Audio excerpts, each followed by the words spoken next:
Hello students, आज हम आपको बताएंगे कैसे किसी डाई एटॉमिक मॉलिक्यूल का बॉन्ड ऑर्डर कैलकुलेट करते हैं। तो आपको मॉलिक्यूलर ऑर्बिटल थ्योरी तो पता होगा, वो टेक्निक आपको पता होगा, sigma 1s sigma star 1s, वो आपको पता है। हम आपको ट्रिक बताएंगे कि कैसे बॉन्ड ऑर्डर कैलकुलेट करते हैं। तो वो ट्रिक देख लीजिए क्या है। अब क्या करो, है ना, 8 से लेकर 20 तक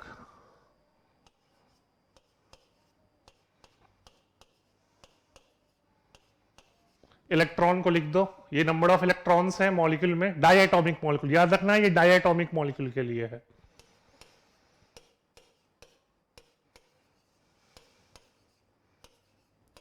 और जिसका बॉन्ड ऑर्डर जिस मॉलिक्यूल में 14 इलेक्ट्रॉन होते हैं, जैसे कि नाइट्रोजन N2 है ना, या कार्बन मोनोऑक्साइड, उनका बॉन्ड ऑर्डर 3 है। ये पता होना चाहिए आपको कि जिसमें 14 इलेक्ट्रॉन होते हैं उनका बॉन्ड ऑर्डर 3 होता है। वो आप स्ट्रक्चर से भी देख सकते हो, है ना। आप N2 का स्ट्रक्चर देखो तो N ट्रिपल बॉन्ड N है ना। बॉन्ड ऑर्डर होता क्या है, number of covalent bond between two atoms, है ना। तो जिसमें 14 इलेक्ट्रॉन होता है उसका बॉन्ड ऑर्डर 3 होता है। तो N2 का डिफरेंस ले लो, इसका बॉन्ड ऑर्डर 3 है।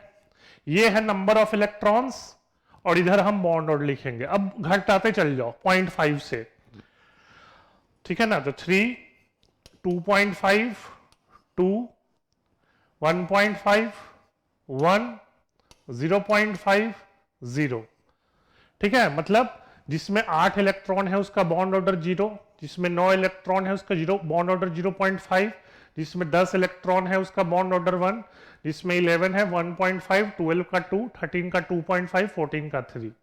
सिमिलरली इधर भी घटाते चल जाओ, मतलब इधर भी घटेगा इधर भी घटते चल जाएगा, सिमेट्रिकल होता है। तो यहां भी घटाते चल जाओ तो 2.5, 16 का 2, 1.5, 1, 0.5, 0, ठीक है ना।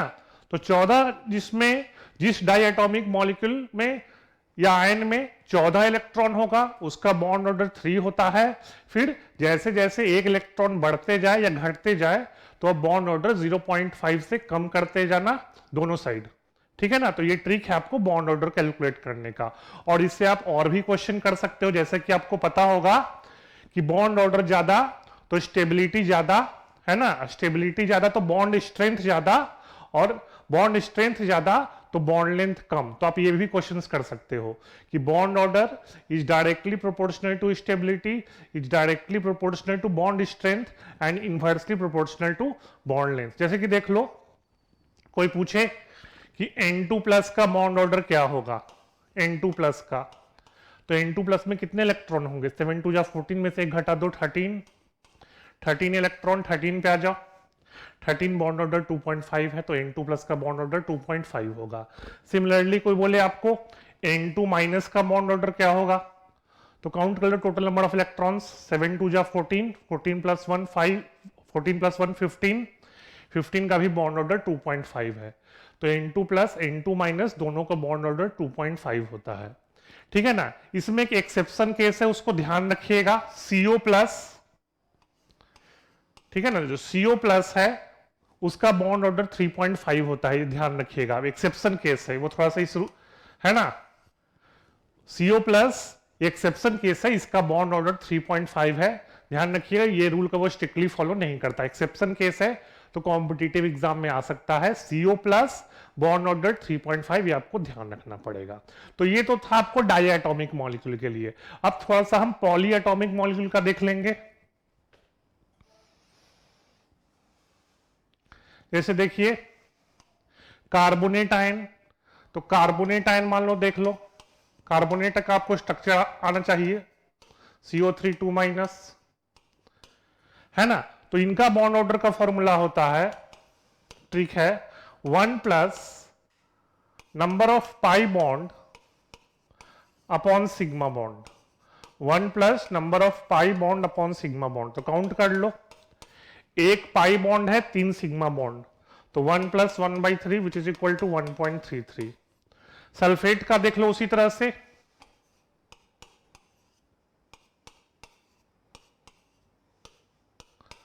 सल्फेट में वही फॉर्मूला लगा दो बॉन्ड ऑर्डर का, 1 plus pi bond upon sigma bond, तो 2 पाई बॉन्ड है, 4 सिग्मा बॉन्ड है, तो 1.5। तो ध्यान रखना ये ट्रिक तभी लगेगा बॉन्ड ऑर्डर का पॉली एटॉमिक मॉलिक्यूल या आयन के लिए जब पेरिफेरल एटम सेम हो। जैसे देखो इसमें चारों पेरिफेरल एटम ऑक्सीजन है, इसमें भी तीनों पेरिफेरल एटम ऑक्सीजन है। तो ये याद रखिएगा, ये ट्रिक हम तब यूज कर सकते हैं जब सारे पेरिफेरल एटम सेम हो। वो कोई भी एलिमेंट हो सकते हैं लेकिन पेरिफेरल एटम्स को सेम होना चाहिए। ठीक है, तो इस ट्रिक से आप बॉन्ड ऑर्डर से रिलेटेड काफी क्वेश्चन कर सकते हैं। और आपको पता है बॉन्ड ऑर्डर कॉम्पिटिटिव एग्जाम के लिए काफी इंपॉर्टेंट टॉपिक है। और चाहे जेई मेंस हो, जेई एडवांस्ड हो, नीट हो, केवीपीवाई एग्जाम हो, उसमें एक क्वेश्चन तो बॉन्ड ऑर्डर का रहता ही है। तो इस ट्रिक से आपको बॉन्ड ऑर्डर के क्वेश्चन करने में काफी आसानी होगा। ठीक है, तो थैंक यू।